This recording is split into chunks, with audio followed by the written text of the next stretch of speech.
तो चलिए आज एक ऐसे राजा की कहानी में गोता लगाते हैं। एक ऐसा नाम जिनकी विरासत तो हर जगह दिखती है, लेकिन वो खुद, उनका अस्तित्व एक बहुत बड़ा दिलचस्प रहस्य है।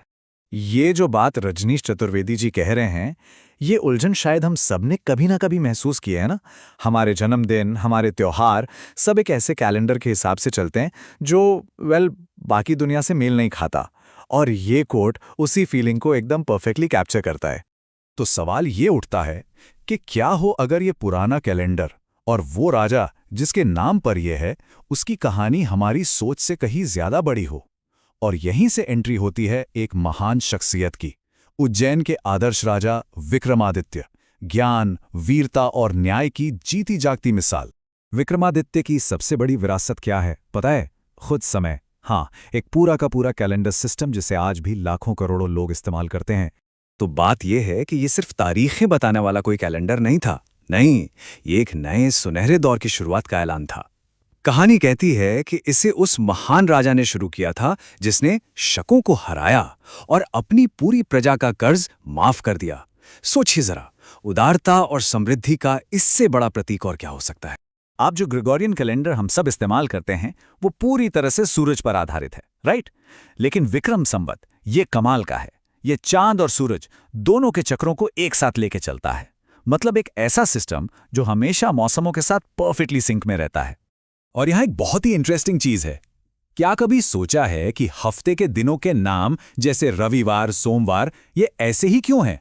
इनके पीछे ना एक पूरा वैज्ञानिक लॉजिक है। एक ऐसा सिस्टम जिसे बाद में ग्रेगोरियन कैलेंडर ने भी अपना लिया, पर इसकी जड़ें वो तो इन वैदिक सिद्धांतों में। तो कैलेंडर तो एक हिस्सा हो गया, लेकिन विक्रमादित्य की जो कहानी है वो दो और बड़े बड़े पिलर्स पर खड़ी है। पहला, उनका शानदार दरबार, और दूसरा वो अमर कहानियां जिनमें वो हीरो हैं। कहा जाता है कि उनके दरबार में नवरत्न थे, मतलब 9 हीरे।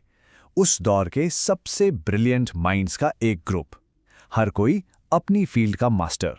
पोएट, एस्ट्रोनॉमर, फिजिशियन, आप नाम लीजिए, और वो वहां थे। लेकिन कहानी में एक ट्विस्ट है।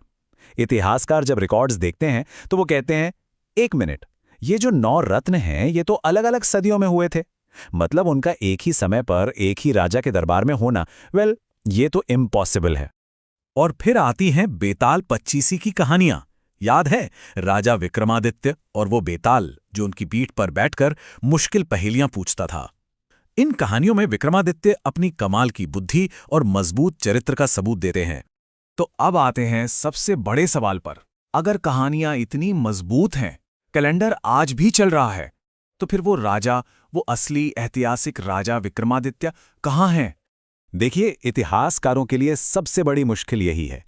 57 बीसी के आसपास का कोई ठोस सबूत ही नहीं है। कोई सिक्का नहीं, कोई पत्थर पर लिखा लेख नहीं, कुछ भी नहीं जो साफ साफ कहे कि हाँ, विक्रमादित्य नाम के एक राजा थे और उन्होंने ही ये युग शुरू किया था। और ये टाइमलाइन इस पहेली को और भी गहरा कर देती है। देखिए, कैलेंडर शुरू हुआ माना जाता है 57 बीसीई में, लेकिन इसका जिक्र, इसका नाम, वो पहली बार किसी रिकॉर्ड में मिलता है लगभग 850 साल बाद। सदियों का गैप है ये। तो जाहिर है इस गैप की वजह से कई अलग अलग थियरीज सामने आई हैं। कुछ विद्वान कहते हैं कि शायद इसे किसी गणराज्य ने शुरू किया हो। कुछ का मानना है कि शायद किसी दूसरे राजा ने इसकी शुरुआत की और बाद में इसका नाम विक्रमादित्य के साथ जोड़ दिया गया। तो सवाल फिर वहीं आ जाता है, अगर असल इंसान एक रहस्य है, तो फिर विक्रमादित्य की ये कहानी, ये लेजेंड इतना पावरफुल क्यों है आज भी? शायद इसका जवाब ये है कि विक्रमादित्य का असली महत्व इस बात में है ही नहीं कि वो एक ऐतिहासिक व्यक्ति थे या नहीं। उनका महत्व उस आइडिया में है जो वो रिप्रेजेंट करते हैं, एक आदर्श राजा का आइडिया, ज्ञान, न्याय और संस्कृति का सबसे बड़ा संरक्षक। वो एक प्रतीक बन गए। और ये सिर्फ कोई पुरानी बात नहीं है, ये एक जीती जागती विरासत है। विक्रम संवत आज भी नेपाल का ऑफिशियल कैलेंडर है। भारत में त्योहारों के लिए इस्तेमाल होता है।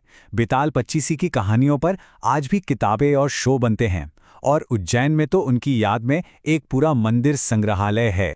तो आखिर में ये हमें एक बहुत गहरे सवाल पर लाके छोड़ देता है।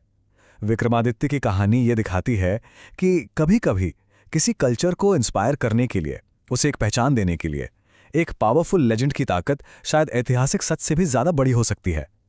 क्या किसी किंवदंती को सच होने की जरूरत है शक्तिशाली होने के लिए?